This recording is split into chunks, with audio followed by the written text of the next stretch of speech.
नमस्कार दोस्तों, स्वागत करता हूं अभिनेता ऑफिशियल न्यू में। हमारे चैनल पर पहली बार आए हो तो हमारे चैनल को सब्सक्राइब करें और वीडियो के लाइक करें।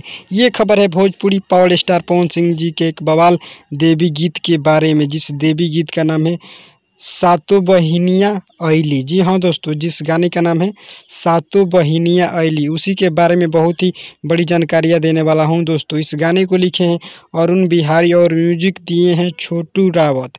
जी हाँ दोस्तों, इस गाने को लिखे हैं अरुण बिहारी और इस गाने को म्यूजिक दिए हैं छोटू रावत।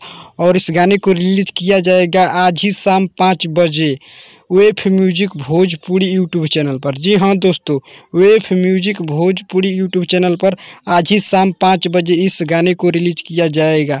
जो भी भाई लोग इस गाने के इंतज़ार करते थे, वे गाना आज रिलीज होगा शाम 5 बजे। उम्मीद करता हूं कि ये खबर आप लोगों को अच्छी लगी हो तो हमारे चैनल को सब्सक्राइब करें और वीडियो के लाइक करें, साथ ही चैनल को सब्सक्राइब करें। जय हिंद, जय भोजपुरी।